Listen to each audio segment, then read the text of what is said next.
네, 안녕하십니까. 제73대 관훈총무, 관훈클럽 총무 이하원입니다. 오늘 여러 가지 일정이 많음에도 불구하고 올해 첫 관훈 토론에 참석해 주신 모든 분들께 진심으로 감사의 말씀을 드립니다.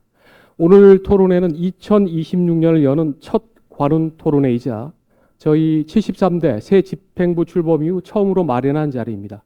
그 첫 토론회 주제로 저희가 가장 먼저 선택한 분은 국민통합과 또 그리고 여기에 대해서 말씀해 주실 이석연 국민통합위원장님입니다. 그 이유는 분명하다고 생각합니다. 지금 한국 사회가 직면한 여러 가지 과제 가운데서도 좌우 이념과 이념 대립과 또 지역 간 분열이 가장 구조적이고 또 가장 심각한 문제라고 저희 관훈클럽은 판단했기 때문입니다. 이럴 때일수록 갈등을 부추기는 말이 아니라 또 갈등을 어떻게 넘어설 것인지에 대한 진지한 성찰과 해법을 듣는 자리가 필요하다라고 생각을 했습니다. 국민통합위원장은 바로 그런 문제의식 위에서 위원회가 출범을 했고 또 위원장님이 그 책임을 맡고 계십니다. 오늘 이석연 위원장께서 어떻게 한국 사회 분열 구조를 진단하고 또 어떤 방향으로 통합의 길을 모색해야 할지에 대해서 말씀해 주시고 토론할 예정입니다. 오늘 토론회가 단순한 진단을 넘어서 대한민국의 심각한 이 국민 사회 분열과 여러 가지 문제의 통합에 대한 생산적인 논의의 출발점이 되기를 기대합니다. 오늘 토론을 함께해 주실 패널 여러분들을 제가 소개해 드리겠습니다. 패널 소개는 저를 기준으로 오른쪽부터 황준범 한겨레 신문 논설위원입니다. 박수로 좀 맞아주시기 바랍니다. 네. 그 다음으로 김희준 YTN 해설위원입니다. 다음에 제 옆에 박용 동아일보 논설위원입니다. 그리고 맨 끝에 김회경 한국일보 정치부장입니다. 잠시 후 토론이 시작되면 네 분 패널께서는 첫 질문을 하실 때 그때 한 번만 소속과 성함을 밝혀주신 뒤에 질문을 이어가 주시기 바랍니다. 그러면 지금부터 이석연 국민통합위원장님의 기조 발언을 먼저 듣고 이어서 본격적인 토론을 시작하도록 하겠습니다. 큰 박수로 맞아주시기 바랍니다.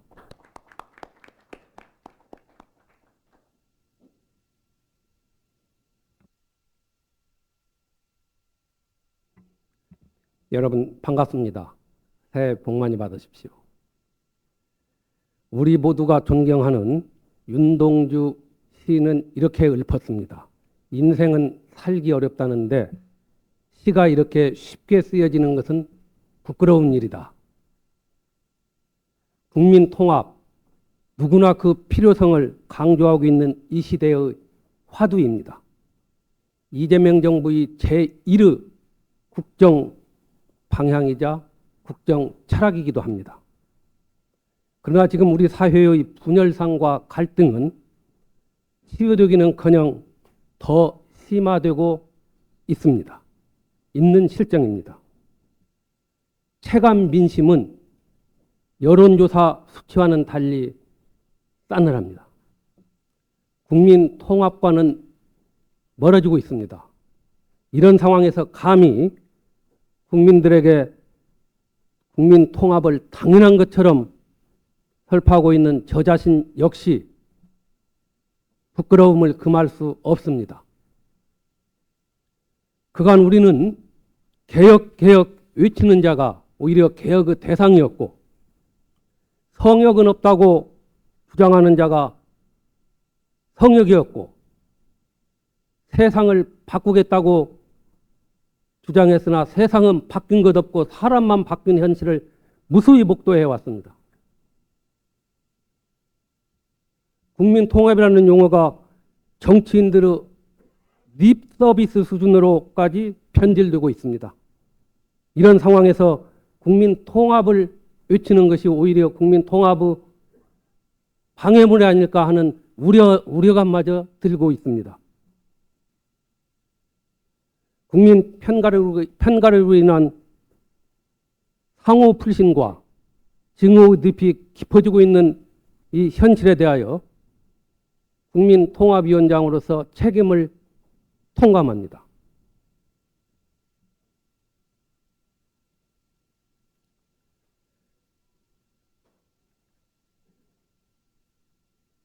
누구나 주장하지만 누구도 실제 당에서는 외면하고 있는 것이 국민 통합입니다.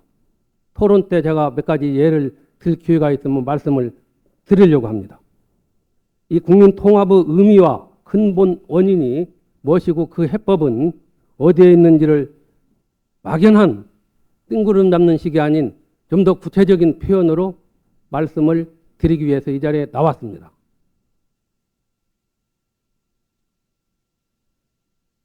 저는 오늘 패널 분들께서 저한테 어떤 질문을 하실지 모르겠습니다만은 적당히 넘어가는 식으로 답변하지는 않겠습니다.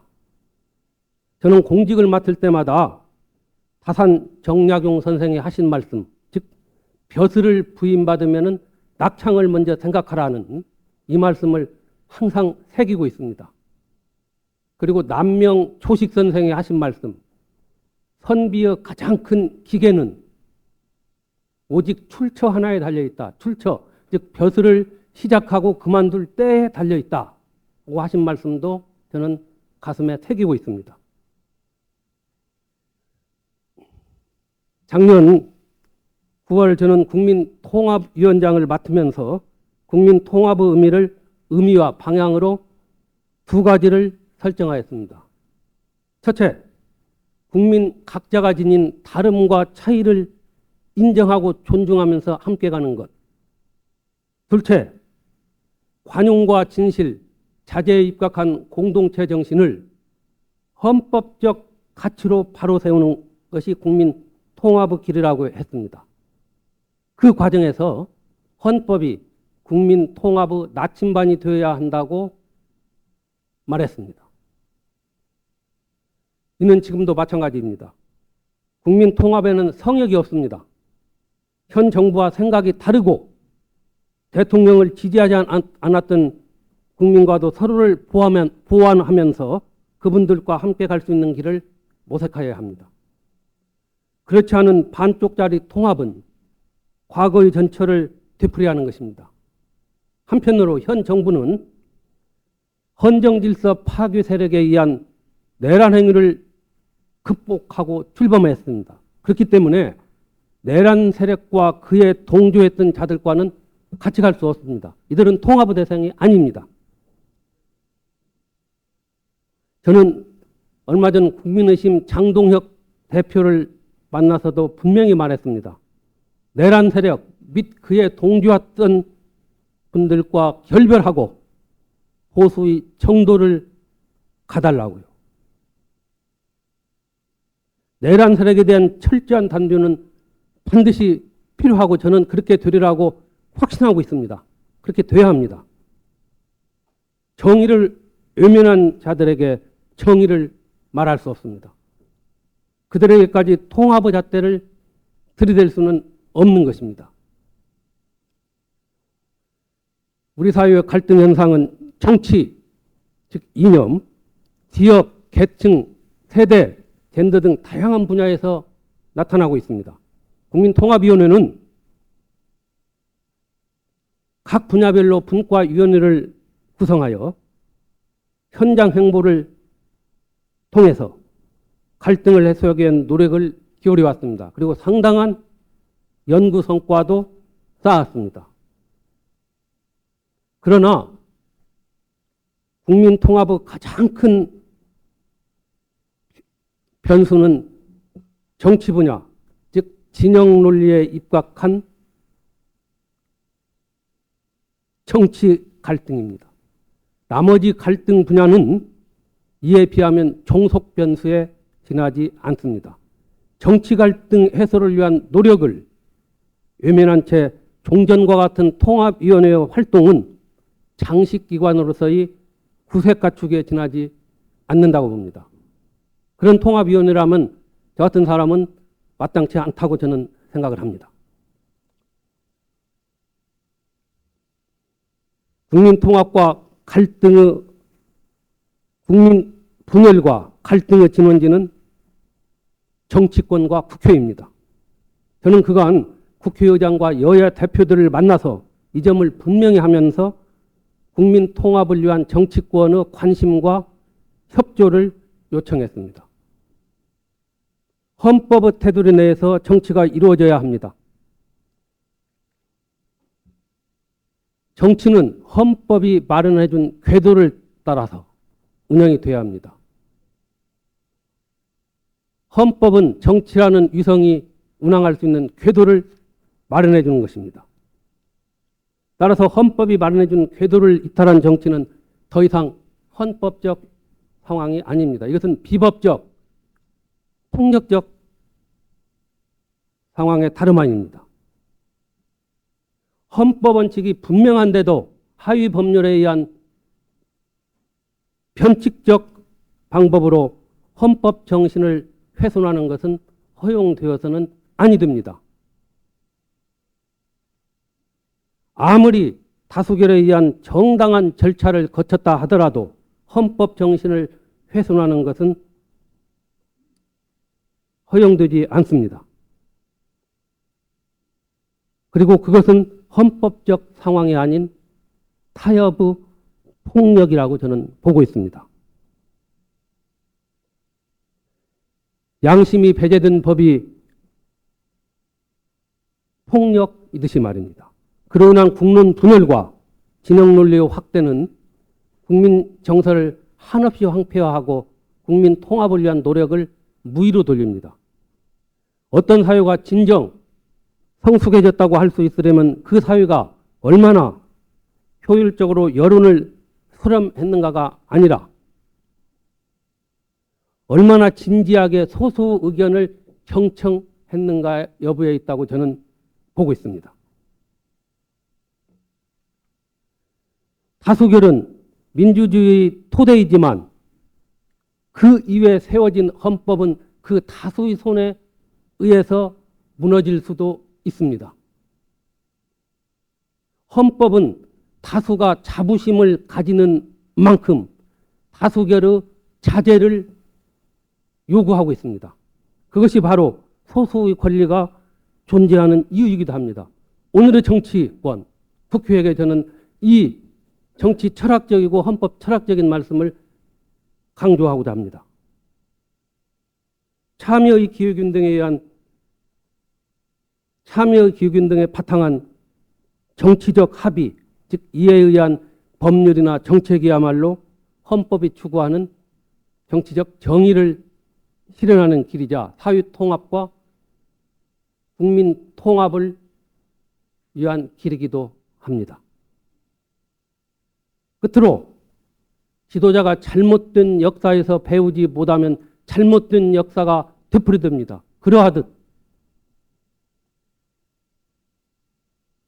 진정한 국민 통합은 과거의 부정이 아니라 과거의 재구축이 되어야 합니다. 고맙습니다. 네, 안녕하십니까. YTN 해설위원 맡고 있는 김희준입니다. 위원장님 모두 발언 통해서 이 국민 통합과 또 헌법 수호에 대한 강력한 의지 다시 한번 확인할 수 있었는데요. 먼저 이 질문으로 시작해야 될 것 같습니다. 위원장님께서는 헌법재판소 1호 헌법 연구관을 지내셨고 이후 경실련 사무총장으로 또 진보적인 시민운동가로 주목을 받으셨습니다. 하지만 이후 뉴라이트에 또 참여를 하셨고 이명박 정부 법제처장을 지내신 바 있습니다. 그러다 지난해 대선 때 민주당 공동선대위원장으로 활약하시다 이제 현 정부 첫 국민통합위원장에까지 이르셨는데요. 이 모든 족적이 헌법에 따라 판단한 것이라고 말씀은 하셨는데 그러다 보니까 어쩌다 보니 진보와 보수 양쪽에서 모두 또 비난받는 상황도 있으셨던 것 같습니다. 그래서 어찌 보면 좀 외로운 통합의 중재자다 이런 생각도 드는데 위원장님께서는 스스로의 정체성을 어떻게 규정하고 계신지 말씀 부탁드리겠습니다. 네, 저보고 진보와 보수 사이를 왔다 갔다 했다 하면서 배신자 프레임까지 들이대는 걸 봤습니다. 저는 제가 사회활동을 하고 또 쭉 공직생활을 하면서 그리고 시민운동을 하면서 오로지 기준은 하나였습니다. 헌법이었습니다. 헌법의 정신, 헌법적 가치였습니다. 자유민주주의와 시장경제라는 헌법의 한 축, 또 기본권 보장과 적법 절차라는 또 한 축, 이거에 의해서 달성되는 인간의 존엄과 가치, 행복 추구권의 보장이라는 이 헌법적 구조에 의한 헌법 정신이었습니다. 저는 사실 진보, 보수 이런 데 그렇게 관심이 없습니다. 제가 목표를 했고 제가 규율하고자 했던 것은 바로 헌법 정신이었기 때문입니다. 저는 그래서 저를 보수 쪽에서는 저보고 유장보수라고 하고 진보 쪽에서는 뭐 수 꼴통이라고까지 하는 비판도 들어왔습니다. 저는 거기에 개의치 않았습니다. 오로지 헌법 정신이었습니다. 저는 어떤 정부라도 헌법 원칙에 어긋났을 때는 그 정부 출범 초기부터 문제점을 지적하고 강하게 비판을 해왔습니다. 검색을 해보시면 알 것입니다. 윤석열 초기에도 헌법 정신을 어긋난 것은 그때부터 바로 저는 문제점을 제기했습니다. 보수 정신을 대변한다는 이 정부가 그 정부를 끌어가는 그 대통령이 헌법 정신을 배반했기 때문에 저는 그 헌법 정신을 지키기 위해서 그걸 주장을 했고 전원일치의 파면이 당연히 돼야 한다고 주장을 했고 헌법 정신을 하나하나 제가 조목조목 하면서 언론과 인터뷰나 여러 경로를 통해서 한 적이 있습니다. 앞으로도 마찬가지일 겁니다. 어느 정부든 어느 누구든 헌법의 정신, 헌법의 가치를 배신하게 되면 저는 똑같은 길을 따르려고 합니다. 굳이 저를 말씀드리자면 제가 항상 강조하듯이 저는 헌법주의자입니다. 헌법적 자유주의자입니다. 그렇게 제 얘기를 어떤 입장을 좀 이해해 주셨으면 합니다. 네, 위원장님 말씀 감사합니다. 이번에는 그 국민통합위원회 자체에 대한 좀 질문을 좀 드려보겠는데요. 이 역대 정부를 돌아보면 국민 대통합을 강조하는 그런 위원회들이 계속 설치가 돼 왔습니다. MB 정부 때는 사회통합위원회, 또 박근혜 정부 때는 국민대통합위원회란 이름으로 활동을 했었고요. 지난 정부에 이어서 이제 국민통합위원회까지 이르렀는데 그만큼 이제 통합이 최우선 과제였다라고 하겠습니다. 그럼에도 불구하고 이게 실질적 성과는 있었냐 이런 의문들이 제기되고 있는 것이 사실이고요. 사실상 그 정치적 양극화는 더욱 심해졌다라고 하겠습니다. 위원장님께서 최근에 광폭 행보를 통해서 이런 통합의 메시지를 내는 것 자체는 큰 의미가 있다라고 하겠는데 이 통합위원회가 어떤 정책 집행이나 의견 기구가 아니라는 그런 한계점은 분명한 것 같거든요. 이에 대한 어떤 대응 방안, 보관이 있으신지 궁금합니다. 네. 사실 국민통합위원회는 집행기관이 아닙니다. 하나의 자문기관으로서 대통령에게 건의하고 각 부처에 어떤 문제점이 있으면 통합에 도움이 되는 방향으로 의견을 보내고 하고 있습니다. 과거에도 국민대통합위원회, 사유통합위원회 등등 이름으로 활동을 해왔었습니다. 지난 정부에서도 국민통합위원회가 활동을 했습니다. 근데 저는 우리 사회의 통합이 아까도 말씀드린 기조 제가 발제해서 말씀드린 바와 같이 정치 갈등, 정치적 어떤 그 확증 편향에 의한 그 편가르기에 의한 이런 이 정치적 어떤 그 분열상을 극복하지 않고 다른 통합을 외쳐봤자 큰 효과가 없었다. 이런 생각을 하고 저는 취임하자마자 우리 사회의 각계각층 그리고 정치권 인사들과도 접촉을 했고 종교 지도자들도 일일이 찾아뵙고 통합에 대한 조언과 지혜를 구하였습니다. 그리고 우리 사회의 희생자들도 찾아가서 그들과 함께 눈물과 한숨도 지어보았습니다. 이런 노력이 정치권의 협조와 같이 가야 하는데 사실 그렇지 않습니다. 다 통합 찾아가서 이야기할 때는 다 강조를 합니다. 아주 중요하고 가장 우선적인 국가 목표다. 가치가 되어야 한다. 이런 주장을 합니다마는 실제 당에서는 나몰라라 합니다. 그리고 입버릇처럼 통합은 외치고 있습니다. 제가 아까 서두에서 말씀드린 대로 그렇게 외치는 자들이야말로 통합에 오히려 장애물이 될 수도 있다고까지 그런 허탈감까지 갖고 있습니다. 예컨대 국민통합위원회 예산이 얼마인지 아십니까? 75억입니다. 이거 뭐 어느 부처의 짜투리 예산도 안 되는 거예요.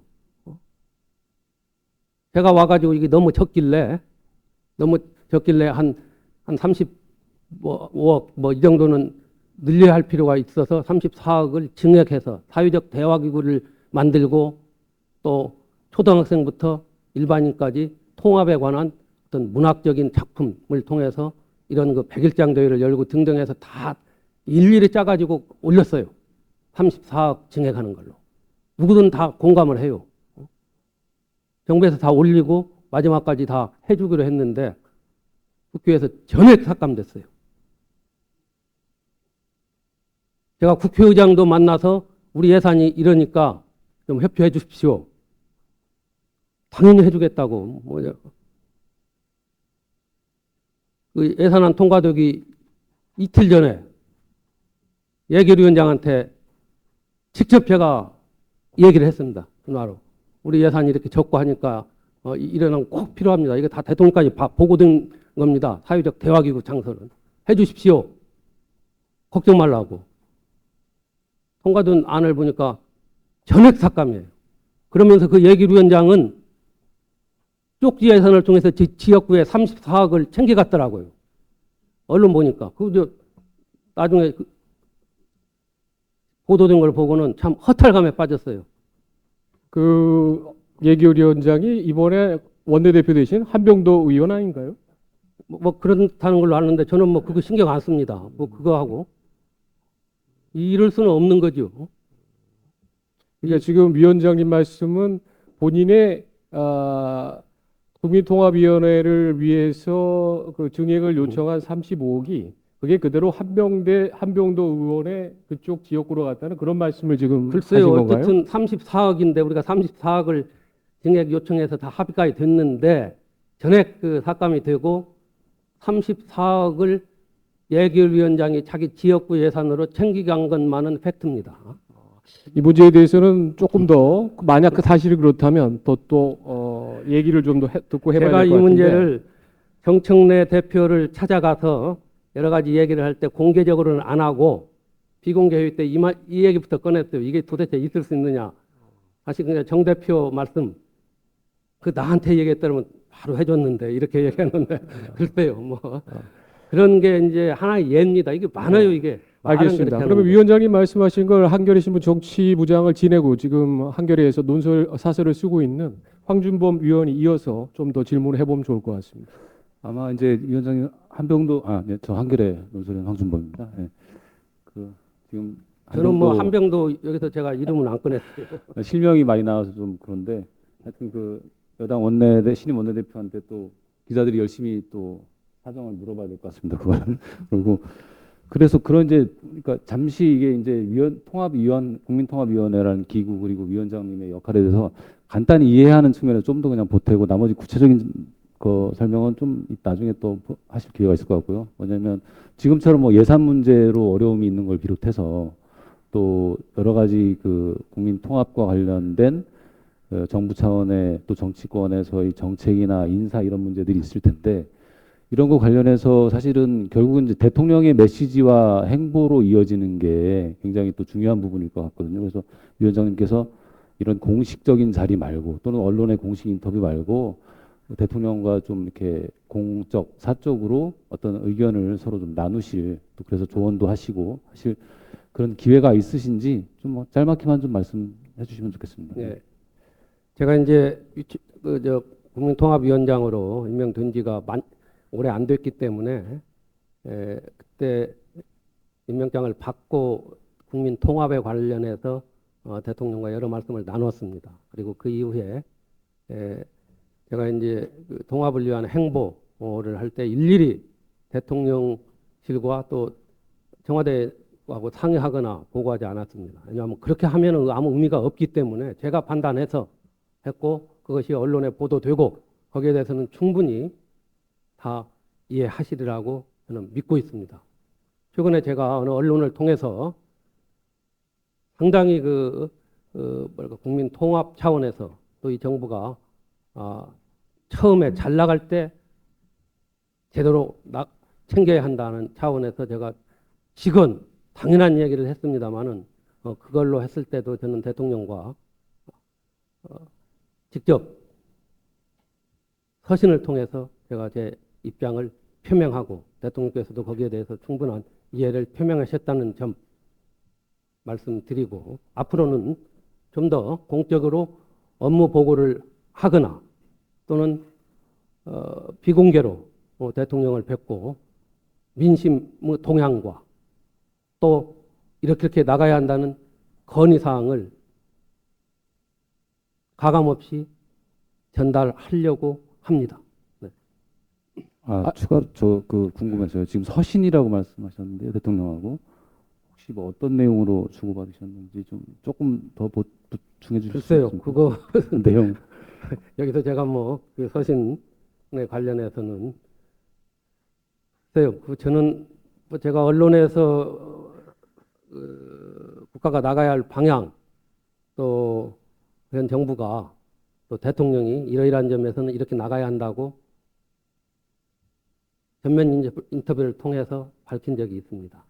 거기에 대해서 이제 여러 반응이 있었다고 하고 또 그 왔다 갔다 하는 그런 어떤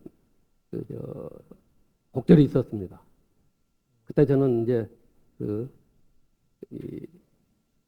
직접 대통령께 친전으로 제가 써가지고 제 뜻을 밝혔습니다.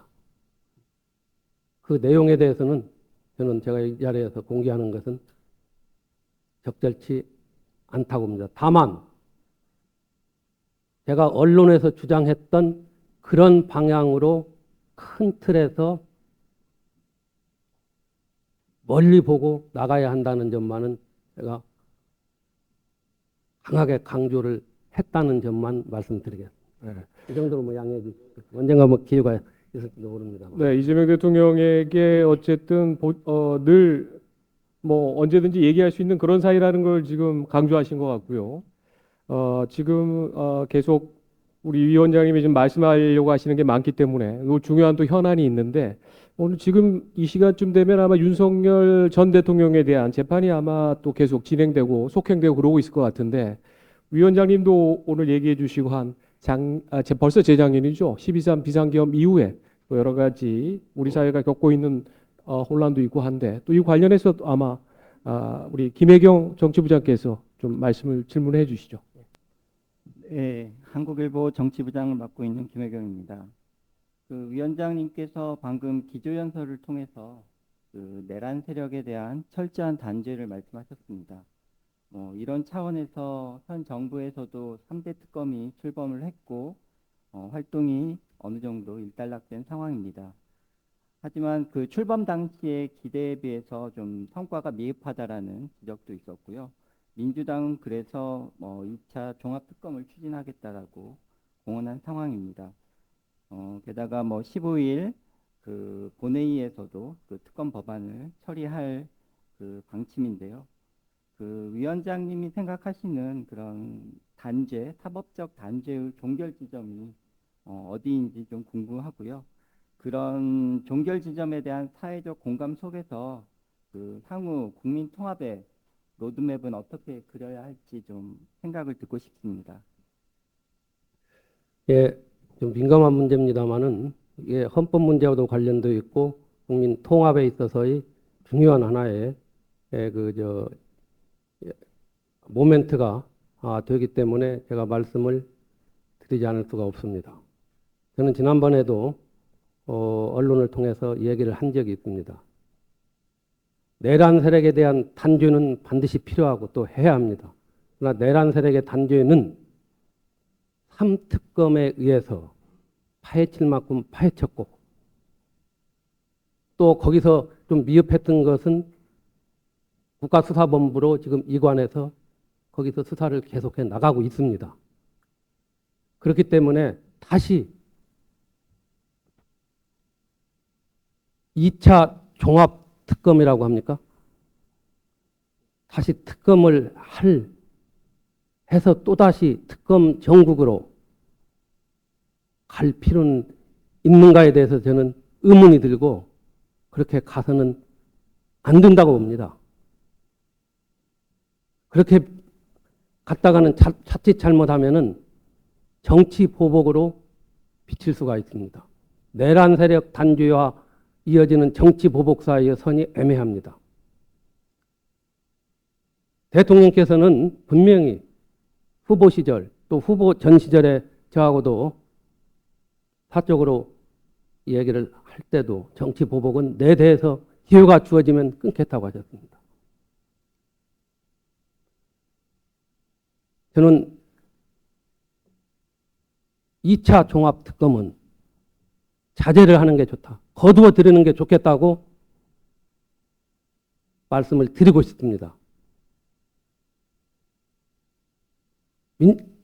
더불어민주당한테 제가 어느 편을 드는 건 아닙니다. 이런 말이 있습니다. 욕과 지죄, 하환불사. 죄를 씌우려고 마음먹으면 증거는 있는 법이다. 어느 누구도 무사할 수 없다는 것입니다. 파헤치기 시작하면 어디가 어딘지 그런 식으로 지금 이 특검이 아마 하게 되면 170, 80일까지 끊을 수가 있을 겁니다. 이런 식으로 계속 특검 전국으로 가는 것이 과연 국민 통합을 위해서, 화합을 위해서, 포용을 위해서 과연 필요한 것인지. 국수본에서도 인지사건으로도 내란에 관한 중요한 점이 빠졌으면 할 수가 있는 거예요. 그래서 저는 분명히 말씀드립니다마는 2차 종합특검은 안 하는 게 좋겠다. 제 소신입니다. 그리고 이건 제가 쭉 이 얘기를 한 겁니다. 이런 상황에서 국민 통합의 노드맵 가진 자, 힘이 있는 자가 아량을 보이고 포용력을 발휘하고 할 때 통합의 길이 트여지지 않습니까? 트이라고 저는 봅니다. 위원장님, 법원행정처에서도 지금 위원장님이 하신 말씀과 비슷한 취지의 2차 종합특검에 대해서 반대 입장을 밝혔는데 그게 지금 대한민국 법조계의 어떤 정통적인 또 전반적인 흐름이라고 그런 입장이나 그런 여론이라고 봐도 되는 건가요? 어떻습니까? 저는 이제 뭐 법조계 전반의 의견을 제가 뭐 듣거나 뭐 상의하고 그런 적은 없어요. 다만 저는 국민통합위원장으로서 통합을 위하고 또 법조인의 양심으로서 그리고 진정으로 이 국민적 어떤 화합을 위해서 말씀을 드리는 겁니다. 아마 법원행정처에서 이런 의견을 발표했다면 나름대로 고민이 있을 거고 저는 거기에 대해서도 경청할 필요가 있다고 저는 보고 있습니다. 알겠습니다. 자, 김희준 의원님 또 질문 있으시죠? 네. 네네. 위원장님께서는 그 민주당 주도로 추진된 내란 전담 재판부법에 대해서 이미 위헌 네. 소지를 지적하신 바 있습니다. 그런데 이제 관련법이 이미 시행에 들어갔고 서울중앙지법이 어제부터 후속 논의에 네. 또 착수를 한 상황이지 않습니까? 국민의힘은 이 헌법소원 청구를 예고한 상황인데 위원장님께서는 여전히 우려스럽게 보시는지 그런데 되돌릴 수 없는 상황이라면 향후 그 재판부 구성 같은 그런 후속 논의에서 어떤 부분이 반드시 담보돼야 된다고 생각하시는지 말씀 네. 부탁드립니다. 저는 그 내란 전담 재판부와 관련해서 제가 정청래 대표를 면담했을 때 우려를 표명했습니다. 안 하는 게 좋겠다. 그렇지만 할 경우에는 이러이러한 점을 보완하라고 하면서 몇 가지 유연성을 제거할 수 있는 그 얘기를 했습니다. 추천자가 전담재판부를 추천하는 주체가 법원이 되어야 하고 또 반드시 대법관 회의의 의결을 거쳐서 대법원장이 임명해야 한다. 이런 점을 주장했습니다만 이걸 다 보완을 했습니다. 보완을 했고 그렇기 때문에 저는 그 내란 전담 재판부 법 관련 그 부분에 관해서는 유연성은 제거되었다고 봅니다. 다만 좀 더 깊게 이제 헌법 철학적인 차원에서 사건이 있고 나서 사후에 재판부를 만들어서 처단하는 것이 과연 헌법적 정의에 합치되느냐 이런 철학적인 논의는 남아 있는 거예요.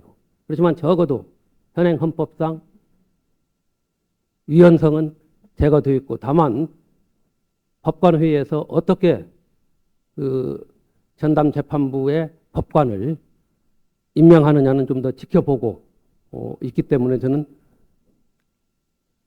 위헌성이 제거됐다 이렇게 보고 있습니다.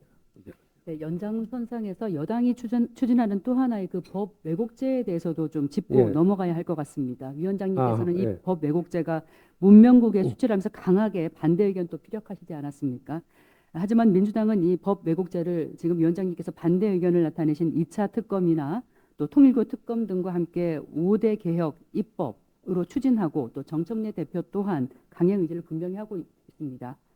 또 이 대통령이 이 거부권을 행사할 가능성도 0%다 이런 여당의 목소리까지 나오는 상황인데 위원장직을 걸고라서도 이런 강행 처지를 좀 막을 의지가 있으신지 궁금합니다.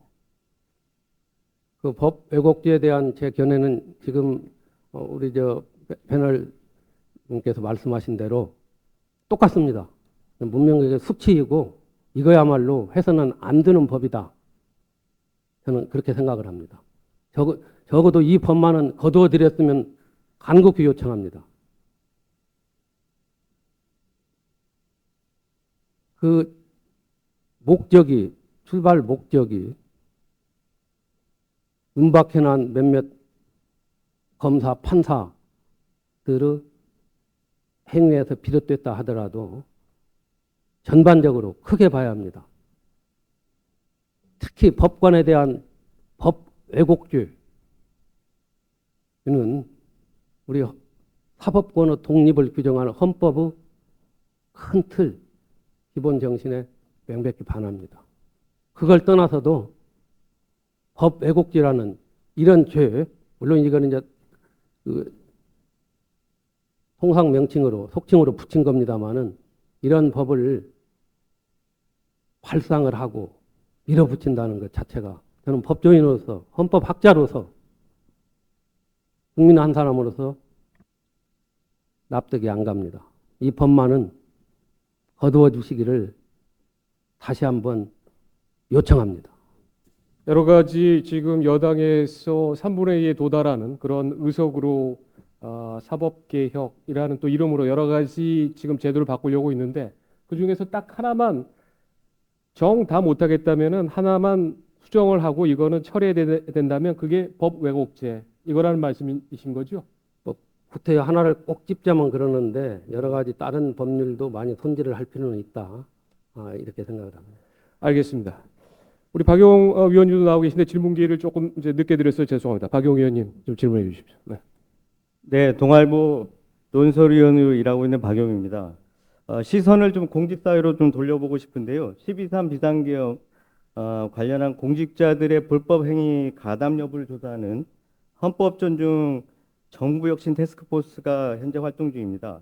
정부는 TF의 목적이 신속한 헌정질서 회복과 공직사회 통합과 안정에 있다. 이렇게 얘기하면서 신속한 환부 도려내기를 강조하고 있습니다. 위원장님께서는 이 필요성에 대해 동의하시는지 일단 여쭙고 싶습니다. 네, 저는 언젠가 얘기를 한 적이 있습니다. 헌법 존중 TF는 할 필요가 없다 하고 공개적으로 저는 반대했습니다. 지금도 그런 생각은 마찬가지입니다. 지금 이미 가동 중이고 김민석 총리는 2월을 넘기지 않겠다 이렇게 얘기를 하고 있습니다. 그렇지만 이 공직사회에서는 음해성 투소, 인사 지체 또 여러 가지 현재 정치적 잣대에 의한 단죄에 대한 정당성 논란 이런 것도 예상이 됩니다. 이미 지금 진행이 되고 있고 그 결과가 나올 수 있을 텐데 이 공직사회 후유증 최소화하고 개선하려면 어떤 노력이 필요할지 당부사항이 있으면 말씀 부탁드리겠습니다. 예, 저는 이제 우리 헌법 7조당과의 공무원은 국민 전체에 대한 봉사자이며 국민에 대해서 책임을 진다. 공무원의 신분과 정치적 중립성은 법률이 정하는 바에 의해서 보장이 된다. 이 규정에 다 들어가 있습니다. 지금 헌법 존중 TF에 의해서 가장 중점을 두고 거기에 의해서 밝혀내려고 하는 것은 바로 내란 세력 밝히는 것이다. 또 거기에 어느 정도 협조를 했느냐를 가리는 것이라고 저는 봅니다. 그러나 사실 내란 세력에 대한 단죄는 이미 특검에 의해서 할 만큼 했습니다. 그리고 아직 적극적으로 가담한 공직자, 특히 군이나 경찰이나 이쪽은 어느 정도 지금도 진행이 되고 있어요. 그리고 그것은 형사 문제이기 때문에 다만 공무원 사회의 불신과 또 공무원 사회의 하나의 어떤 분위기를 꺾는 이런 이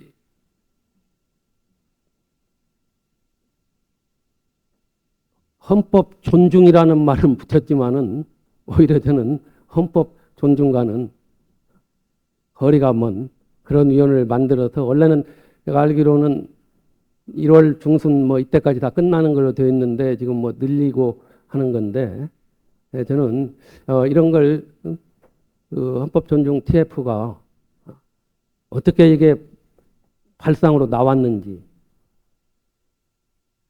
그러면서 또 모순되는 행위도 있어요. 내란 세력에 대해서 적극 동조했던 사람도 뭐 이렇게 갖다 쓴다, 어쩐다, 뭐 이런 얘기까지 하고 있는데 빨리 끝내고 이왕 시장하기 때문에 빨리 끝내고 공직사회에 좀 더 활력과 새로운 분위기를 불러일으킬 수 있도록 사기 진작책뿐만 아니라 공무원들이 정말로 눈치 보지 않고 일할 수 있도록 하는 그런 분위기를 좀 만들었으면 하는 그런 원론적인 말씀만 드리겠습니다. 미안합니다. 네, 이제 시작한 지 40여 분이 지나면서 점점 핵심적인 얘기로 좀 들어가고 있는데 오늘 이 위원장께서 핵심적으로 계속 강조하고 계신 내용이 통합의 걸림돌이 정치권, 국회 이런 쪽에 대한 우리 모두가 느끼는 것이라고 생각합니다. 대한민국의 K자를 달고 있는 K컬처, K푸드, 뭐 하늘을 날고 있는데 Kpolitics, 유독 정치 분야만 보면 부끄럽다고 말씀하시는 분들이 많이 있는데 황준범 위원님 관련해서 질문해서 좀 들어가면 좋겠습니다. 네, 위원장님 그 기조연설문에서 내란 세력과는 같이 갈 수 없다, 통합의 대상이 아니다라고 말씀하시면서 최근에 장동혁 국민의힘 대표 만난 일도 좀 언급을 해주셨습니다. 다시 한번 좀 그 질문을 드리고 싶은데요. 지금 이제 최근에 국민의힘 장동혁 대표가 계엄에 대해서 사과하고 그렇지만 윤석열 전 대통령이나 부정선거 음모론이나 이런 거에 대한 철저한 절연을 또 명시하지는 않아서 당내에서도 좀 여러 미흡하다라는 지적이 있고요. 그리고 또 계엄에 대해서도 상황에 맞지 않는 잘못된 수단이었다, 뭐 위헌 위법한 계엄인데 이 정도로 표현을 한 점도 또 논란이 좀 되고 있습니다. 그래서 이제 그 국민의힘 정당 지지율을 보면 최근 뭐 가까이 지난주 갤럽 조사만 봐도 26%, 또 어제 나온 다른 조사들에서는 3주 연속 하락하고 있다 하고, 이 와중에 국민의힘은 당명을 또 다시 이제 바꾸겠다고 쇄신체계 하나로서 이렇게 나섰습니다. 지금 상태의 그 국민의힘 제1야당의 모습으로 국민 통합의 대상이 아닙니까? 이건 이제 당내 문제도 있고 또 국민 통합과도 연결이 되기 때문에 그 말씀 드리겠습니다. 장동혁 대표가 얼마 전에 계엄이 잘못된 수단이었다, 이렇게 사과를 한 것에 대해서는 일단은 평가를 합니다. 그러나 그 사과가 좀 더 적극적이고 좀 더 내란 세력과 단절을 과감하게 표했더라면 훨씬 더 바람직하지 않느냐, 저는 개인적으로 그렇게 생각을 합니다. 장동익 대표를 만나서 이야기할 때도 분명히 얘기했습니다. 사는 길이 정도를 가는 길이고 많은 국민의힘에 기대를 걸고 지지해왔던 이 사람들이 흩어지고 있는데 이걸 추스르는 길은 정도를 가달라. 그래야만이 야당이 정도를 가면서 다시 일어서야 여당도 정부도 반사 이익에 기대지 않고 헌법 정신에 따라 같이 갈 수 있다. 그렇게 새가 좌우 날개로 날을 때야만 비로소 통합도 이루어지는 것이니까 이 점을 간곡히 부탁한다고 얘기를 했습니다. 미흡합니다마는 저는 좀 더 적극적으로 장동혁 대표에게 부탁을 합니다. 과감하게 윤 어게인 세력과 단절하십시오. 그렇게 되면은 집도끼가 몇 마리 나갈지언정 더 두터운 지지층들이 형성될 것입니다. 그래야만이 국가가 균형을 맞추면서 나가리라고 저는 보고 있습니다. 그러니까 국민의힘이 통합의 대상이다 아니다에 대해서 명확히 답변은 통합 주시기가 어려우신가요? 저는 그렇습니다. 국민의힘과 같이 가야 한다고 봅니다. 거기에 이제 개별적으로 내란 과정에 어떤 역할을 했는지는 법원이 가릴 겁니다. 그렇지 않고 나머지 분들 같이 가야 합니다. 정당 해산한다? 해산하면 우리 정치 다 없어집니다. 헌법 다시 시작해야 합니다. 그렇게 함부로 얘기할 것이 아닙니다. 확정이 되고 나서 국민이 판단해야 하지. 저기는 해산해야 할 당이다. 이런 식으로 쉽게 얘기하는 것 자체가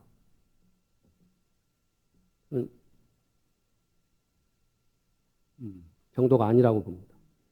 결국 이제 국민의힘이 만약에 지금 위원장님도 요구하시는 그런 그 아주 강력한 변화가 있지 않으면 결국 국민들이나 유권자들로서 할 수 있는 일은 그냥 투표로 심판하는 수밖에 없는 겁니까? 아니면 저는 다른 방법이 있을까요? 이런 식으로 국민의힘이 가면은 국민의 심판을 또다시 받을 수밖에 없지 않느냐 걱정이 돼요. 제대로 가야지 어느 한쪽만 치우치면은 통합에도 이게 지장이 드는 거고 또 국가적 어떤 에너지를 합치는 데도 지장이 듭니다. 그래서 좀 더 과감하게 국민의힘이 단절할 건 단절하고 새롭게 나가야 합니다. 당면까지 바꾼다고 하는 마당에 왜 그런 것을 행동으로 보여주지 못하고 있습니까? 요약하면 국민의힘이 정신을 차리지 않으면은 국민통합의 측면에서도 지지를 못 받을 것이기 때문에 상당히 더 정치가 어려워질 것이다.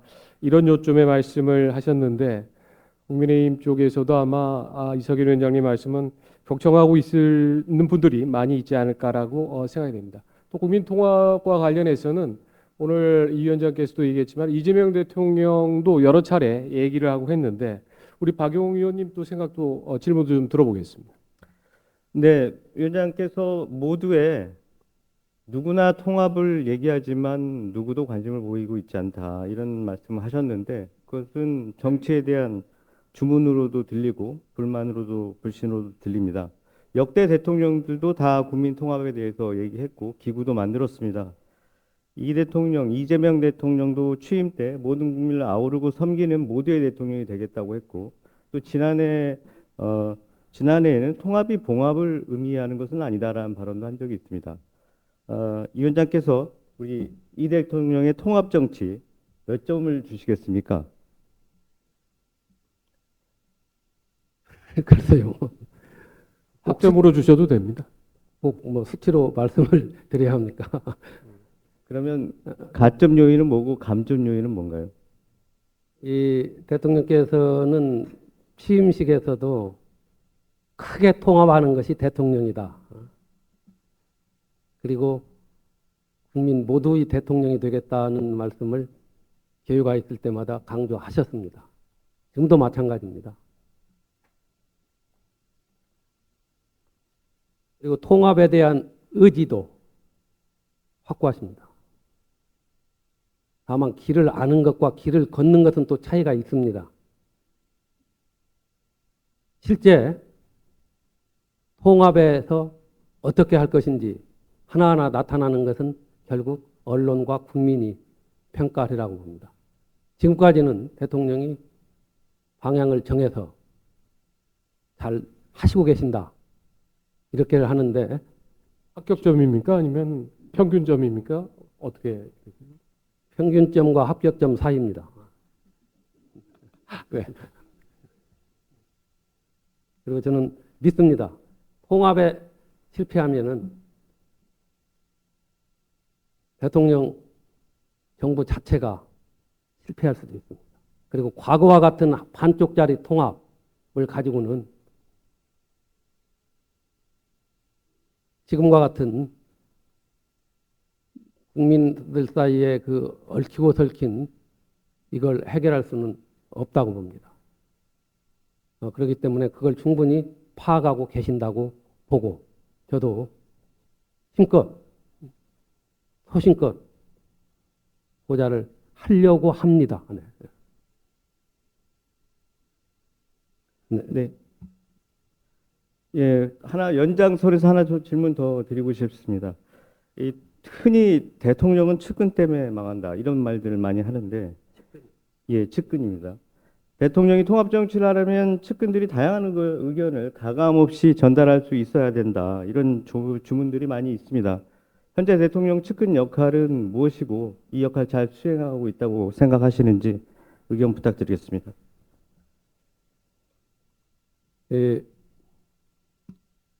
링컨 대통령이 이런 얘기를 했습니다. 대통령이 되자 내 입장은 180도 달라졌다. 나를 위하는 채 하면서 실은 자신들의 이익을 챙기고 있는 사람들 때문이다. 측근을 경계했다는 거예요. 측근이야말로 경계하라는 그런 취지의 저는 얘기를 봅니다. 이 측근은 언제 돌변할지도 모른다. 이건 뭐 일반론입니다. 그렇기 때문에 측근에서는 반드시 대통령한테 뼈아픈 얘기를 할 수 있는 그런 측근이 저는 있어야 한다고 봅니다. 군인 즉 신직이란 말이 있습니다. 자치통합에 나오는 이야기인데 군인 즉 군주가 임금이 어질면 신하는 곧다고 그랬어요. 곧은 바른 말을 하는 신하가 있어야 임금이 현군이 된다는 뜻입니다. 역대 우리 대통령의 실패는 측근을 직언을 하는 측근을 거느리지 않았다는 점을 저는 지적을 하고 싶습니다. 지금의 참모들 대통령한테 과연 문제점을 제기하고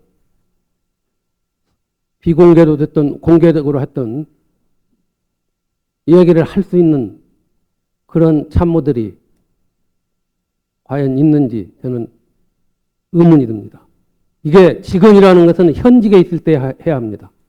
다 그만두고 나가서 뭐 책 쓰고 어쩌고저쩌고 하면서 이야기하는데, 그리고 그 정부가 잘 나갈 때 바른 어떤 입장을 표명함으로써 흩어지지 않도록 해야 합니다. 이 정부에 지금 나가고 있는 헌법적 실용주의 잘 나오고 있습니다. 여기서 흔들리면은 아니 되는 겁니다. 외교나 경제에서 헌법적 실용주의 노선으로 가고 있습니다만은 이 점에 대해서도 과감하게 얘기를 해야 합니다. 그런 점에서 저는 측근들한테 분명히 말씀을 드리고 있습니다. 좀 더 대통령의 일거수일투족에 대해서 국가를 위해서 좀 일을 할 수 있는 이런 차원에서 대통령한테 직언도 하시라. 이런 생각입니다. 여기서 제가 말씀드리고 싶은 것은 저는 조지훈 선생의 지조론을 제가 오랫동안 읽고 거기에 나와 있는 한 편 한 편의 글을 지금도 거의 다 외다시피 하고 있습니다. 거기에 보면은 조지훈 선생께서 3.15 부정선거 모의 때 사표를 낸 장관이 한 사람도 없었다. 참 우리 그 민족의 의기, 의로운 기계가 다 꺾여 나가는 것을 보고 통탄했다. 이런 규절이 나와요. 저는 이걸 보고 12.3 비상국무회의 그 언저리에 사표를 낸 국무위원이 한 사람도 없었다는 점에 대해서 참 서글픕니다. 특히 제가 존경하는 조지훈 선생, 지조론을 쓴 조지훈 선생의 아들이었던 조태열 외무장관, 적어도 나는 그런 때 사표를 던졌어야 했다고 봅니다. 물론 그 글을 조태열 당시 장관이 알고 있었는가는 모르겠습니다만은 적어도 그 기계를 이어받으려면 참 아쉬워요. 한번 내 이야기를 만나서 이야기를 나눠보고 싶어요. 지금 있는 국무위원들, 대통령 참모들 만약에 위헌적이고 헌법적인 상황이 온다면은 그러지는 않으라고 봅니다. 난 대통령을 믿기 때문에요. 직을 걸고 바른 말을 할 수 있는 그런 그 마음가짐으로 임해달라고 저는 부탁을 합니다. 오늘 관훈 토론에 나오신 이 위원장께서 이제 실명 두 분이 이제 나왔기 때문에 그 두 분이 또 어떤 입장인지 아마 또 대응이 좀 나와야 되지 않을까 또 그런 생각이 들고요. 지금 측근을 향해서 그렇게 말씀을 하셨는데 이 위원장께서는 지금 그러면 대통령 주변에 그 측근이 누구인지는 다 알고 계신 거죠? 글쎄요, 그걸 뭐 제가 마음에 담아두고 있는데 그걸 말씀드리는 것은 그렇습니다. 측근은 그냥 일반론적인 측근으로 그렇게 이해를 하시면 좋을 것 같습니다. 알겠습니다. 김영영 부장님. 그죠? 네, 그 최근 이 대통령의 그 통합 행보 중에 가장 눈에 띄는 것 중에 하나가 그 보수 정당 출신 있죠. 그 국민의힘 삼성 출신의 이해운 전 의원을 그 기획예산처 장관 후보자로 지명한 일일 것입니다. 그 진영에 얽매이지 않는 그런 인선에 대한 긍정적인 평가도 있지만 일각에서는 이게 좀 정치적 의도가 깔린 인선이 아니냐라는 평가도 있습니다. 소위 국민의힘을 좀 더 오른쪽으로 보내기 위한 어떤 그런 정략적인 시도라는 평가입니다. 이와 같은 인선이 실질적으로 국민 통합에 기여를 할 수 있을 거라고 생각하시는지 위원장님의 입장 궁금합니다.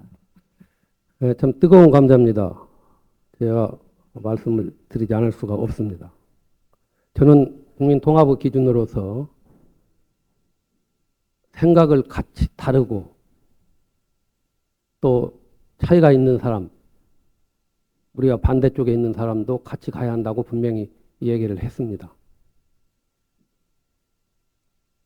그러면서 내란 세력이나 내란 세력에 동조했던 사람들과는 같이 갈 수 없다고도 아까 말씀을 드렸습니다. 지금 이해운 기획예산처 장관 후보자의 경우 그 이후에 뭐 밝혀진 여러 가지 갑질이네, 폭언이네, 투기네 뭐 이런 걸 떠나서도 이미 내란 세력에 동조했던 그게 나와 있습니다. 탄핵 반대 하라고 삭발을 강요했다든지 이건 저도 이제 뭐 보도를 보고 윤어게인 집회에 나갔다느니 적어도 이렇게 깊숙이 관여한 사람은 저는 통합의 대상은 아니라고 봅니다. 그렇지 않는 사람, 국민의힘이 됐건 누가 됐든 생각이 다르면서도 같이 갈 수 있는 사람이 많이 있다는 겁니다. 그 점에서 저는 처음에 저건 통합의 대상이 아니다 이렇게 생각을 했습니다. 그런데 그 뒤에 밝혀진 지금 여러 가지 의혹들 그런 일일이 제가 여러 가지 안 해도 될 겁니다. 그런 점에서 저는 잘못된 인선이었다.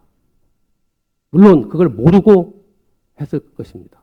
그리고 대통령께서 직접 발탁을 했다는 얘기도 들립니다마는 대통령은 와서 통합 차원에서 한 것에 대해서는 저는 평가를 합니다. 다만 이러이러한 사람을 대통령께서 해서 발탁을 했으면은 검증은 오히려 더 철저히 해야 합니다. 그래서 문제점이 있으면 사실대로 보고해서 대통령이 알 수 있도록 해야 하는데 오히려 그렇게 발탁을 했기 때문에 적당히 검증을 한 것이 아닌가. 그러면서 한다는 얘기가 뭐 국힘 때의 일이다. 뭐 이런 식으로 하는데 이건 국민에 대한 대단히 결례드는 일이고 무책임한 얘기입니다. 저는 이런 상황에서 청문회까지 지켜본다는 것 자체가 국민들한테는 피곤하게 할 수밖에 없다, 국민들을. 그래서 저는 본인이 이런 상황에서는 여러 가지 면에서 스스로 물러나는 길을 택하는 것이 좋다. 그것이 국민 통합에도 도움이 된다. 자꾸 이 문제 가지고 온 나라가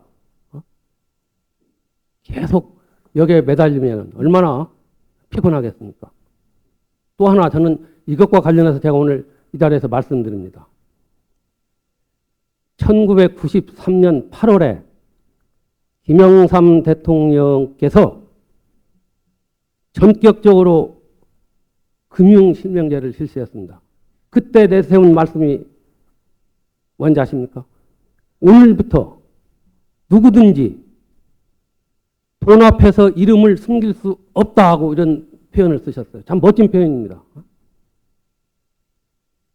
저는 이걸 보면서 적어도 앞으로 고위공직에 나서겠다고 하는 사람들은 누구든지 국민 앞에 자신의 삶을 숨겨서는 아니 됩니다.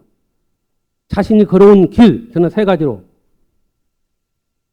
비교적 상대적으로 높은 도덕성, 둘째, 살아온 과정의 투명성, 셋째, 법치 준수 여부, 이 세 가지는 국민한테 밝히고 숨겨서는 아니 됩니다. 이런 자신이 없는 사람들은 공직에 나서지 마십시오. 우리는 미국 사회가 아닙니다. 네. 저는 그래서 여기서 말씀드렸는데 적어도 이제 고위공직과 관련해서는 공직 실명제를 주장하고 있습니다. 물론 제가 깨끗하고 뭐 그렇게 투명하게 걸었다는 것을 저도 약점을 캐기로 하면 한이 없을 겁니다. 그러나 적어도 일반 국민들이 원하고 사회상규에 어긋나지 않는 수준의 도덕성이나 양심은 있어야 하지 않습니까? 왜 국민들을 그렇게 피곤하게 합니까? 이상입니다. 네, 사실상 그 이해운 후보자의 사퇴를 요구하신 걸로 이해를 하겠습니다. 그러면은 뭐 말씀 중에도 답변 중에도 있었는데요. 그런 대통령이 발탁은 했다고 하지만 이 검증을 실시한 청와대 검증팀도 그 응분한 뭐 책임을 져야 한다고 생각하시는지 다시 한번 묻고 싶습니다. 글쎄요, 그 과정은 제가 자세히 모르겠습니다. 모르겠기 때문에 어떤 절차를 거쳐서 어떻게 검증이 이루어졌고 또 국민 통합의 큰 틀에서 내란 세력을 단절하고 그것을 극복하고 이 정부가 이루어졌기 때문에 내란 세력의 핵심적인 역할을 갖고 거기에 동조했던 사람들은 명백히 안 되는 거예요. 만약에 그걸 같이 간다면은 헌법존중 TF도 모순 아닙니까? 또 정부의 자가 당착 아닙니까? 같이 가야 할 통합의 대상이 있기 때문에 그런 점에서 먼저 지적을 했어야 한다고 봐요. 이 정부의 기반이 바로 거기에 있지 않느냐 하면서 누가 설명을 했어야 할 겁니다. 제가 저한테 조금이라도 뭐 어떤 식으로 한 적이 들어왔다면 저는 몇 가지 제가 할 수 있는 언론 검증을 통해서 언론에서 나온 걸 통해서 분명히 말씀드렸을 겁니다. 그리고 국민 통합의 큰 틀에서 대상은 아니다. 이런 말씀을 드렸기 때문에 검증팀도 이에 대한 분명한 해명이 있어야 한다고 생각을 합니다. 네, 이해운 기획예술처장 후보자의 사퇴와 또 그 검증을 해서 이런 문제를 야기한 청와대 검증팀에 대해서도 책임을 좀 물어야 한다 이런 말씀을 하셨습니다. 이석열 위원장께서 지금 1시간 동안 굉장히 좀 긴장된 상태에서 또 질문도 하고 했기 때문에 이제 남은 시간 동안 조금 더 긴장을 더 높이기 전에 제가 사회자로서 질문권을 하나 좀 발의를 해서 조금 가벼운 질문도 있어야 되니까 이석연 위원장께서는 보면은 먼저 참여연대에서 시작을 하고 또 경실련 사무총장을 하시고 또 감사원 부정방지대책위원장하고 그러고 이명박 대통령 때 제28대 이제 법제처장에도 임명이 되고 돼서 그래서 이제 정치권으로 조금 더 들어오신 측면이 있는데 어떻습니까? 지금 시민단체를 하고 그렇게 하다가 이명박 대통령하고는 어떻게 인연이 됐고 또 이명박 대통령은 어떻게 평가하는지 이 자리에서 한번 좀 들어보고 싶습니다. 제가 MB와 관계를 선의의 악연이라고 하니까 표현한 적이 있습니다. 선의의 악연. 악연이다.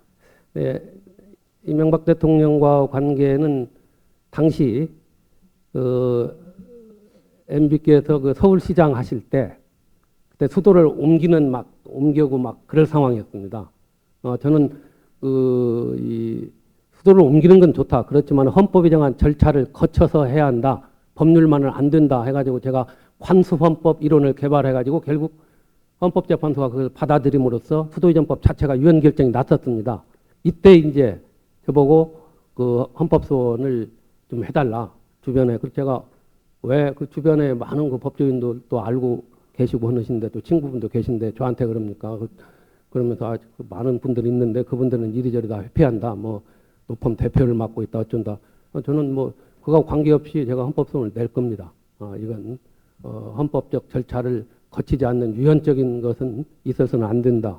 근데 그걸 계기로 이명박 대통령하고는 알게 됐고 그 이후로도 쭉 그 헌법적 문제에 대해서 상의를 해왔었습니다.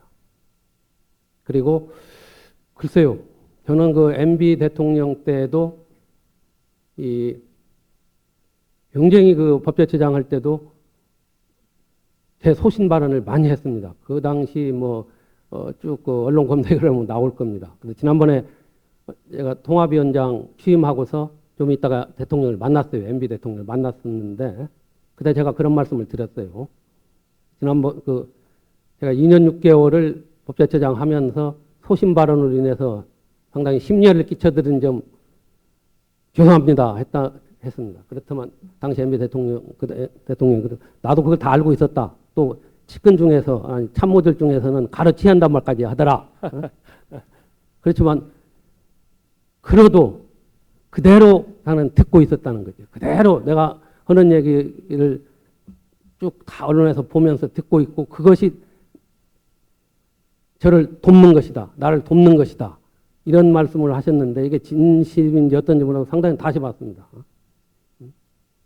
적어도 직언을 받아들일 수 있는 아량을 지닌 그러한 지도자는 저는 비판에서는 아니더라고 봅니다. 물론 그 이후에 제가 나오고 그 이후에 저는 어떤 같이 직언을 할 수 있는 기회가 없었기 때문에 그 후반기에 문제가 불거져 가지고 결국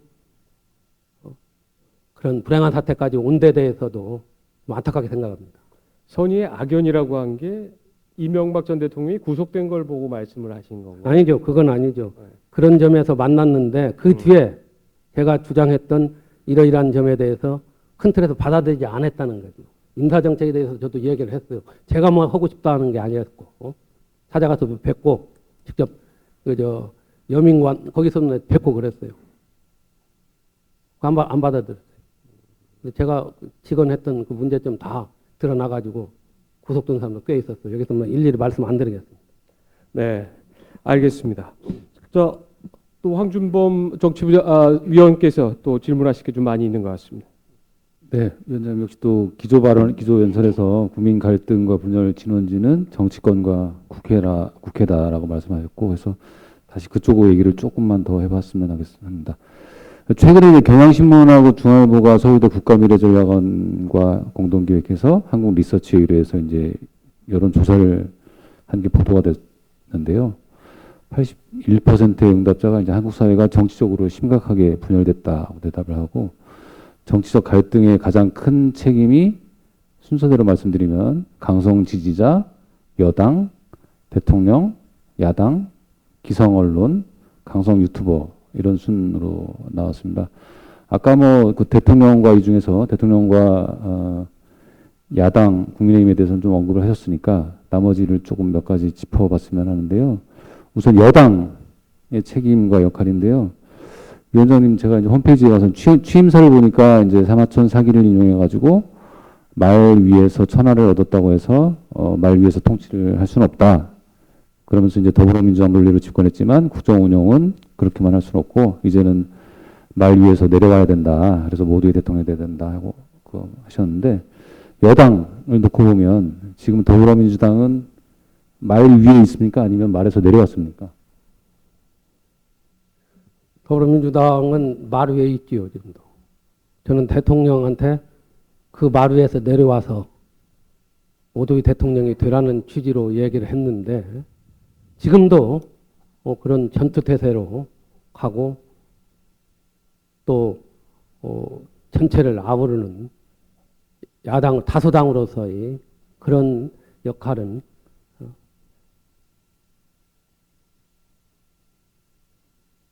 굉장히 못하고 있지 않느냐 이런 생각을 합니다. 이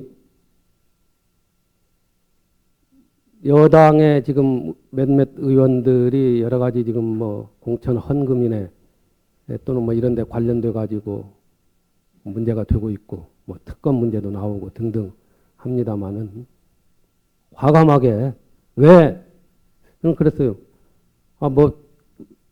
그 사무총장이 언론 브리핑하는 것을 보니까 뭐 소수 인사의 일탈로 본다. 이런 표현을 하길래 또 야당에서 뭐 잘못되면 정당 해산 사유까지 간다 뭐 이렇게 얘기를 하는데 이런 이중잣대를 가지고는 그리고 힘이 있고 가진 자이기 때문에 좀 더 받아들일 건 과감하게 받아들이고 그래도 나름 문제가 없습니다. 더 잘 나갑니다. 그런 아량을 좀 가졌으면 좋겠습니다. 결국 여당이 강성으로 가가지고 밀어붙인 각종 개혁 입법이나 또는 헌법부 정신과 어긋나지 않는 이런 입법들은 나중에 전부 다 이 대통령한테 떨어지는 겁니다. 진정으로 대통령을 위한다면은 좀 더 오히려 과감하게 정부에 대해서 채찍질을 여당이 좀 해 주십시오. 국민들이 원할 겁니다. 그러면은 야당도 그렇게 극단으로 치닫지는 못하리라고 봅니다. 제가 종교계 지도자들을 일일이 만나고 7대 종단 명의로 국민 화합을 통한 메시지를 한 4일 전에 냈습니다. 3일 전에. 이때 종교계 지도자들의 공통된 의견은 어제 대통령께서 종교계 지도자들 초청해서 이렇게 오찬을 하신 걸로 알고 있습니다. 거기서는 얘기를 안 할 겁니다.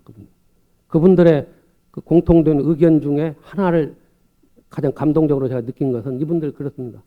국민 통합이라는 것은 화합이라는 것은 가지고 있는 자, 힘이 있는 자, 휘두르는 자 쪽에서 먼저 아량을 보여야만이 이루어지는 것이네. 그렇게 그런 말씀을 하세요. 제가 심지어 양산 통도사로 문재인 대통령을 찾아갔을 때 바로 그 집 옆에가 통도사입니다. 조계종 종정 성파 큰 스님을 찾아가서도 그 얘기를 했는데 큰 스님께서도 그런 말씀. 각자가 가는 길 막지 말고 힘있는 자가 서로 양보하면서 같이 갈 수 있도록 해달라. 이게 통합 아닌가? 뭐 이런 뭐 간단한 논리다 이런 말씀도 했습니다. 지금 여당이 마음만 먹으면 다 해요. 입법 만능주의 이건 결코 우리 국가 진로에 도움이 안 됩니다. 그렇기 때문에 좀 더 너그럽게 포용할 수 있는 그런 걸 가졌으면 합니다. 네. 여당 얘기면서 또 뭐 야당에도 해당되는 얘기일 수 있는데요. 지금 위원장도 언급을 하셨습니다만 그 두 정당이 다 이른바 강성 지지층의 목소리에 많이 이제 의식을 하고 영향을 많이 받는 것 같습니다. 그것은 양당 다 거대 양당 모두에서 내부에서도 나오는 우려이기도 하고요. 양쪽 다 당원 주권 또 당원 중심 정당 이런 얘기를 하면서 좀 더 좌우 좀 더 양극으로 좀 가는 거 아니냐 이런 우려가 정치권 내부에서도 있는 게 사실입니다. 그래서 이 당원 주권 강화, 당원 중심의 뭐 필요성도 있습니다만 또 부작용도 그만큼 있는 건데 그런 상황에 대해서 어떻게 보시는지 그리고 그걸 좀 완화할 수 있다면 어떤 방안이 있을 거라고 좀 생각이 있으신지요? 네, 그 점에 대해서는 제가 깊이 생각을 안 했습니다. 당원 주권주의가 필요하죠. 그렇기 때문에 지금 그 민주당 내에서 추진하고 있는 당원 1인 1표제가 적당한 것인지 여기에 대해서는 저는 제가 이 자리에서 뭐가 옳다 그렇다 또 어떻게 하라 이 말씀만은 제가 확실하게 말씀드리기 어렵습니다. 그러면 끝으로 저가 하나 더 드리면 이제 구조적인 문제도 있을 것 같습니다. 지금은 뭐 각 정당의 행위자들이 하는 행동이나 발언들 이런 행태적 측면들이 좀 뭐 국민 통합에 좀 걸림돌이 되는 요소들이 있다라고 한다면 제도나 구조적 측면에서도 좀 바꿔야 될 것들이 뭐 예를 들면 개헌이랄지 뭐 이런 개혁 얘기도 하시는 분들도 계십니다. 위원장님 생각은 어떠십니까? 저는 이제 사실 헌법대로 우리 정당이나 정치가 운영되지 않고 있다는 점은 저도 느끼고 있습니다. 개헌을 통해서 우리 정당 구조뿐만 아니라 정치 제도를 바꿔야 합니다. 그러나 제도 자체에는 선악이 없다고 봅니다. 그걸 운영하는 사람들의 문제지 어떤 제도를 만들었는지에 대해서도 그건 유권자가 판단할 몫입니다. 그리고 국가 흥망에는 필부도 책임이 있다고 했습니다. 국가 흥망 필부 유책이라고 보여진다면 저는 우리 정당 정치만은 바꿔야 한다고 저는 봅니다. 그리고 우리 헌법에 정당은 너무 많은 보호를 받고 있습니다. 지금 세계 어느 나라 헌법을 봐도 정당을 헌법상의 규정으로 해가지고 그 지위를 격상해서 지위를 부여하고 있는 나라는 독일 기본법에는 없습니다. 독일 기본법은 나치의 그 쓰라린 것을 그런 경험을 거울 삼아서 다시는 되풀이주지 않기 위해서 한 겁니다. 우리 헌법은 정당에 대해서 과도하게 보호하고 있고 지금도 정당 아주 조문을 주어가지고 합니다만은 정당은 정당법에 의한 결사 아니면 일반 결사로 다른 외국처럼 보호하는 단체로 되고 국가의 지금도 한 1,000억 가까운 돈이 지금 세금으로 정당에 지원을 하고 있습니다.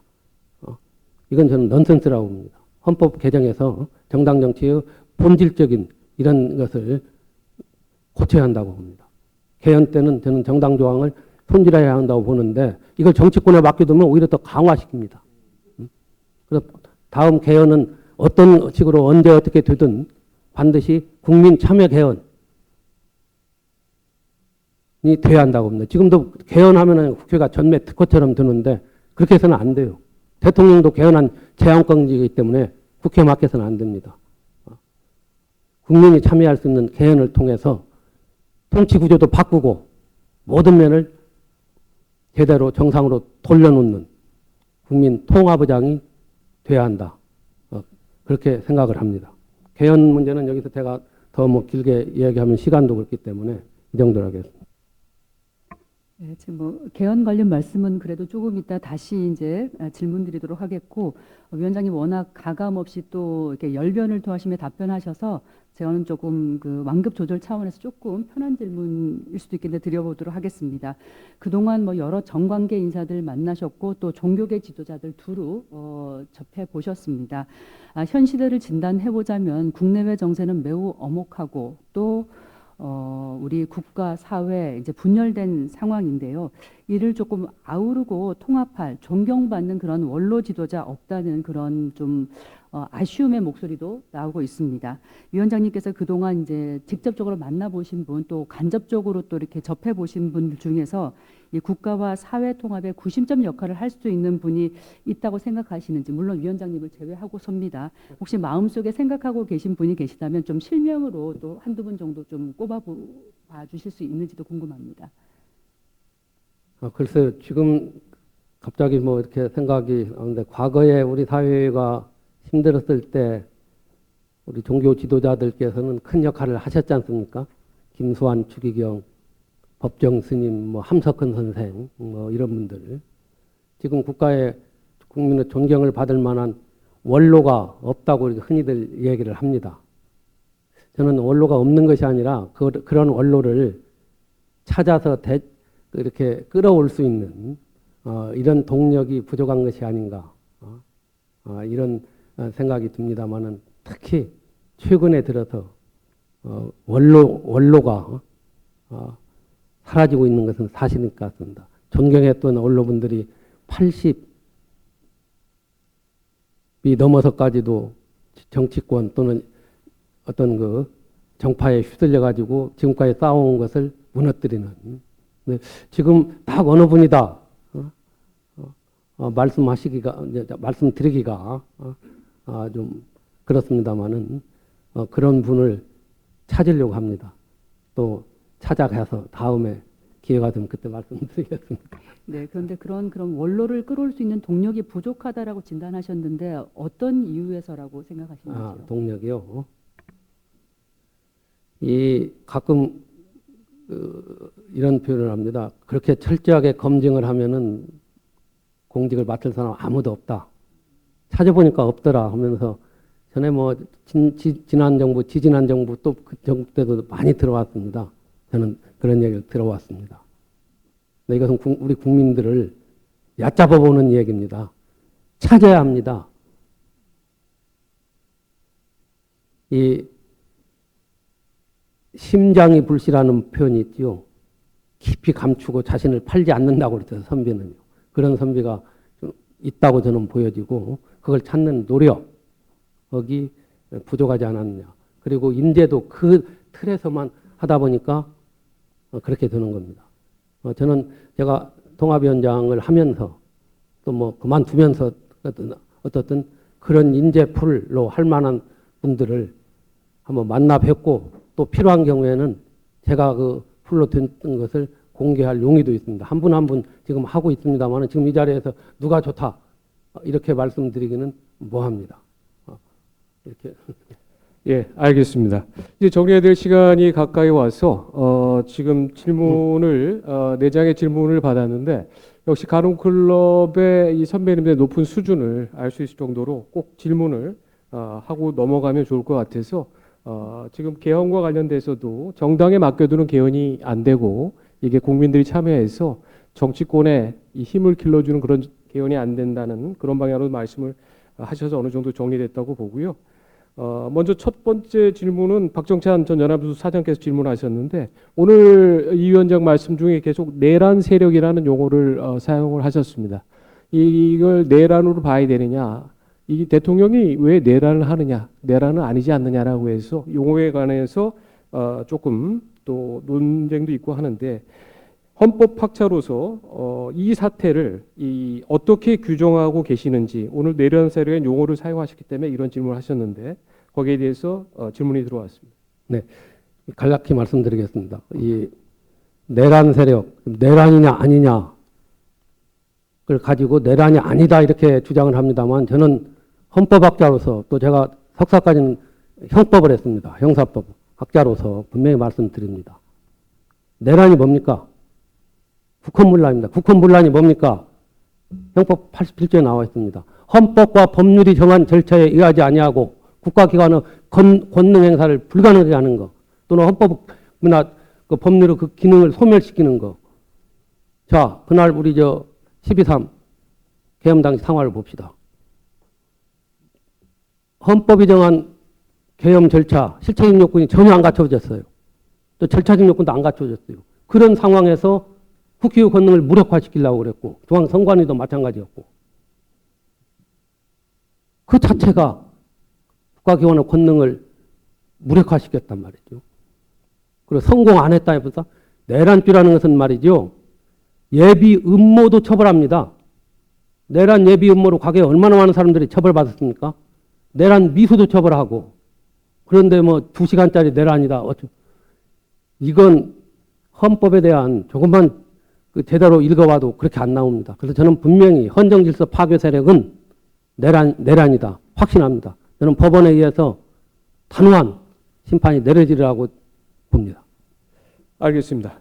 두 번째는 경향신문 논술위원을 지내신 박석흥 회원께서 질문을 하셨는데 48년 건국 6.25 4.3 대구목을 이렇게 적어주셨고요. 이재명 대통령이 제기한 환빠 논쟁과 여순 반란에 대한 새로운 해석으로 역사 전쟁이 불을 붙였습니다. 1948년 건국과 6.25 전쟁 4.3에 대한 국민의 인식은 국민 통합의 기본이라고 생각합니다. 대통령들의 건국, 6.25, 4.3에 대한 다른 해석을 어떻게 생각하고 이 다른 인식을 어떻게 통합시켜야 하는지 여기에 대한 이 위원장의 생각에 대해서 질문이 들어왔습니다. 네, 저는 역시 헌법적 차원에서 헌법의 규정을 중심으로 말씀을 드리려고 합니다. 지금 건국절 논쟁도 우리 사회의 뜨거운 감자입니다. 그러나 저는 분명히 말씀드립니다. 대한민국은 헌법 전문에 보면은 3.1운동으로 건립됐다고 그랬어요. 그 표현을 한 번도 변하지 않았어요. 3.1운동으로 건립된 것은 세계 만방에. 그렇기 때문에 저는 건국절에 있어서는 헌법의 정신에 따라서 1919년 3.1운동으로 대한민국은 건립되었고 1948년은 그렇게 건립된 대한민국이 온전한 정부를 갖추고 출범하기 시작했다. 이런 식으로 저는 보고 있고 이런 표현을 글로도 쓴 적이 있습니다. 여기에 비춰서 역대 대통령들의 그 인식, 이건 뭐 이제 판단이 나오리라고 봅니다. 저는 과거에 제가 누라이트라고 이렇게 대표로 한 걸 나옵니다. 제가 누라이트 운동은 그 당시 정치개혁 운동을 해서 누라이트 운동이었지 역사나 경제 문제에 대해서는 전혀 우리는 알지도 못했어요.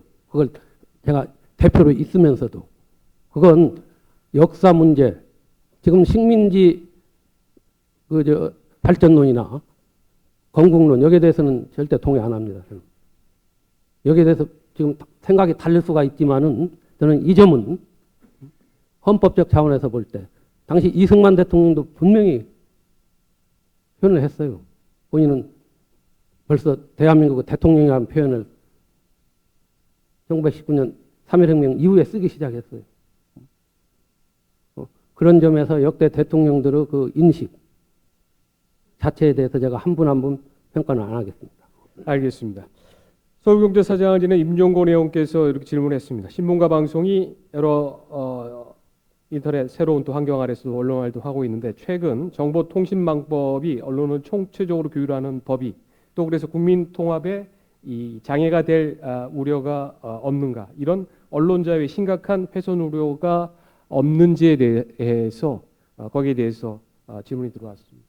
네, 저는 우리 한국 사회의 병폐, 한국병으로서 세 가지를 제가 들고 싶어요. 첫째는 내로남불, 이건 뭐 설명 않겠습니다. 두 번째는 다른 것을 틀린 것으로 인식하는 확증 편향. 세 번째가 가짜뉴스. 일단 터뜨리고 보자. 심각합니다. 그리고 이 극단적인 이걸 부추기는데도 심각합니다. 그래서 여기에 대한 규제는 저는 필요하다고 봅니다. 그러나 언론의 본질을 훼손할 정도의 논평이나 이런 것까지 가짜뉴스로 몰아가지고 이렇게 규율을 한다는 것이 과연 타당한 것인지, 그 집행 과정에서, 적용 과정에서 부작용은 없는 것인지 한 번 더 깊이 살펴봐야 했었다. 이런 말씀을 드리고, 이 법은 이미 국무회의 심의까지 다 마친 걸로 알고 있습니다. 그렇기 때문에 문제가 있는 점은 개정을 하면서 가야 하고, 다만 이 가짜뉴스에 대한 한국 사회에서의 그 규제는 필요하다는 점은 저는 공감을 합니다. 그럼 정보통신망법에 대해서는 문제 제기를 반드시 좀 이 위원장께서 좀 해주시는 거죠? 그 문제에 대해서는 특히 건전한 언론 출판의 자유의 본질적 내용까지 침해하는 것인지 아닌지는 나중에 문제가 되면 뭐 헌재에서 판단하겠지만은 이 규정과 과연 양립이 가능한 것인지는 가짜뉴스의 척결이라는 또 가짜뉴스에 대한 아니면 말고식 폭로에 대한 이 규제 차원과는 별개로 한번 더 판단할 필요가 있지 않느냐. 저도 필요한 경우에는 헌법학자 입장에서 더 연구를 해서 개선책을 말씀을 드릴 기회가 있으면 하겠습니다. 알겠습니다. 마지막으로 세계일보 주필이시는 구월한 의원께서 질문하셨습니다. 그 여당이 주도하는 검찰 해체로 수사권을 경찰이 다진 가져가고 그러고 있는데 이 국민통합이나 또 여러 차원에서 경찰의 그런 경험도 얻고 여러 가지 또 문제점이 나오고 있는데 이런 일에 그 지금 또 경찰에서 수사권을 다 가져가고 수사는 제대로 안 되고 여기에 대한 국민 피해가 나고 여러 가지 불만의 목소리 나오고 있는데 여기에 대한 견해를 여쭙습니다. 예, 이 검찰은 헌법기관이 아닙니다. 거기에 검찰총장이라는 표현이 있다고 그러는데 검찰 조직 뭐 이런 건 아무 헌법이 아닙니다. 따라서 헌법에 의하지 아니하고 법률로서 검찰 제도를 폐지하는 것은 저는 위헌은 아니라고 봤습니다. 그리고 검찰 제도 자체를 폐지한 것이 검사 제도, 검사라는 제도는 이거 헌법기관입니다. 검사 헌법에 명백히 많이 나오잖아요. 검사의 신청에 의해서 법관이 발부한 영장을 제시해야 한다. 그렇기 때문에 검사 지금 어제 발표한 이 공소청법 또 중수청법을 보니까 특히 중수청법에 이 수사사법관 또 전문수사관 이런 표현을 썼는데 이건 정말 이게 인위적이고 자규적인 장면이에요. 이게 뭐 수사사법관은 검사를 그렇게 부른다는 취지 같고 또 전문수사관은 말하자면 검찰 수사관을 그렇게 불러요. 물론 거기에 경찰도 이제 포함되겠지만은 저는 꼭 공소청에만 검사가 있으라는 법이 없습니다. 검사가 헌법 제도이고 하기 때문에 중수청에도 검사라고 표현 쓰면 되는 거예요. 그리고 전문 수사관을 써도 왜 그걸 자규적으로 수사사법관 표현을 잘했는가 모르겠습니다. 그렇게 할 필요가 없다. 이런 생각이 들어요. 그리고 이 보안 수사권과 관련해서도 저는 뭐 그때도 의견을 표명한 적은 있어요.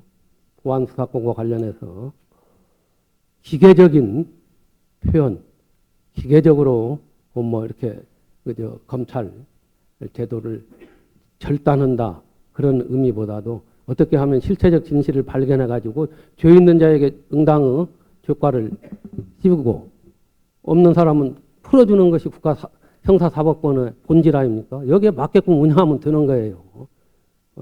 이걸 가지고 자꾸 뭐 용어에 집착하는 거. 또 하나 검찰총장이라는 표현은 그대로 쓰기로 했다. 이런 이제 했고 그게 좀 약간 뭐 검찰을 무마하는 거라고 하는데 저는 검찰총장이라는 표현보다도 검사총장이라는 표현이 맞습니다. 일본도 그렇게 하고 있어요. 일본은 검사가 공소권만 원칙적으로 갖고 있잖아요. 그런데도 검사총장이라고 헌법에 되어 있어요. 일본 헌법. 우리도 검찰총장이라는 표현을 저는 검사총장으로 바꿔도 아무 문제가 없다. 왜냐하면 검사란 제도는 헌법에 있기 때문에.